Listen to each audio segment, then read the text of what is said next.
Sivaram MA చదివాడు. ఉద్యోగం కోసం కాళ్ళరిగేలా ప్రయత్నించాడు. ఉద్యోగం దొరకలేదు. శివరాం తండ్రి తాగుబోతు. తన సంపాదన తన తాగుడు ఖర్చు పెట్టుకొని కూటి కోసం ఇంటి మీద పడేవాడు. శివరాం తల్లి అక్క కాయ కష్టం చేసి సంసారాన్ని నెట్టుకొస్తుండేవారు. తల్లి ఈ మధ్య దీర్ఘరోగంతో మంచమెక్కింది. అక్కకు వివాహం చేయవలసిన బాధ్యత శివరాం తలపై పడింది. ఉద్యోగం కోసం ఎక్కడెక్కడో తిరిగి రాత్రికి ఇంటికెళ్తే ఎందుకు పనికిరాని వాడివని చేతకాని వాడివని తల్లి అక్కల సూటిపోటి మాటలు. శివరాం మనసు అగ్నిపర్వతంలా రగిలిపోతుంది. ఈ జన్మకు ఉద్యోగం దొరకదు. నిరుద్యోగిగా ఎందుకు పనికిరాని వాడిగా అందరి చేత మాటలు పడే బదులు చస్తే ప్రశాంతంగా ఉంటుంది అనుకున్నాడు. రాత్రి అందరూ నిద్రపోయాక తలుపు తీసుకొని మెల్లిగా బయటికి నడిచాడు. కొంత దూరం వెళ్ళాక అయ్యా అంటూ ఎవరో పిలిచినట్లు అనిపించింది. తల తిప్పి పక్కకు చూశాడు. రోడ్డు పక్కగా ఆగి ఉన్న రిక్షాలో కూర్చొని ఉన్న రిక్షావాడు పిలుపది. వాడికి ఒక కాలు మోకాలు దాకా లేదు. కృత్రిమ పాదం అమర్చబడి ఉంది. రిక్షా కావాలా సార్ అని అడిగాడు. అవసరం లేదు అంటూ చొక్కా జేబు తుడుముకున్నాడు శివరాం.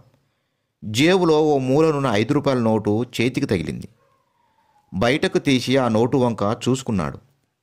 నీటిలో దుమికితే ఈ కాగితము నీటిపాలవుతుంది. వాడికిద్దామనుకున్నాడు. ఆ నోటు రిక్షావాడి చేతిలో పెట్టి వెళ్ళబోయాడు.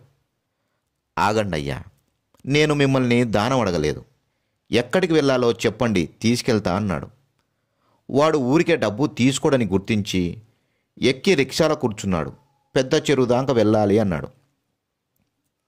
రాత్రివేళ చెరువు దగ్గరికి ఏం పనో అర్థం కాక ఆశ్చర్యంగా చూసి ఒంటికాలుతో రిక్షను ముందుకు కదిలించాడు. వాడి కాలివైపు ఆశ్చర్యంగా చూస్తూ ఒంటికాలుతో రిక్షా తొక్కడం కష్టంగా లేదా నీకు అని అడిగాడు శివరాం. చిన్నప్పుడే మా నాన్న చనిపోయాడు. ఓ చెల్లెలుంది.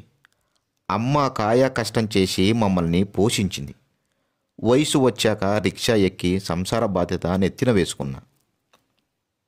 ఓ రోజు ఓ తాగుపోతు డ్రైవరు లారీతో యాక్సిడెంట్ చేశాడు. కాలు పోయింది.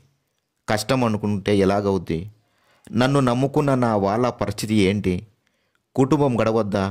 చెల్లెలికి పెళ్లి చేయవలసిన బాధ్యత ఉంది. ఏ పని చేతగానే అవిటివాణ్ణి. ఈ రిక్షానే నమ్ముకున్నా. అలవాటైపోయింది చెప్పాడు వాడు. శివరాం నోట మాట రాలేదు. అన్ని అవయవాలు సరిగ్గా ఉండి చదువు ఆరోగ్యం ఉన్న తన పరిస్థితి వాడికంటే చాలా ఉన్నతమైనది. తాను బతికి తన వారిని బతికించాలనుకుంటే ఎన్ని దారులు లేవు. తాను చనిపోతే తన వారి గతి ఏంటి? వాడికంటే నా పరిస్థితి కష్టమైందా? ఆలోచనలో పడిపోయాడు శివరాం. ఓ కాలు లేకపోయినా ఆత్మస్థైర్యంతో జీవిత రథాల్ని లాగుతూ సమస్యలను అధిగమిస్తున్న వాడిని చూసి శివరాం మనసు సిగ్గుతో కుచించుకుపోయింది. రిక్షా ఆపమని చెప్పి కిందికి దిగి ఇంటి ముఖం పట్టాడు శివరాం.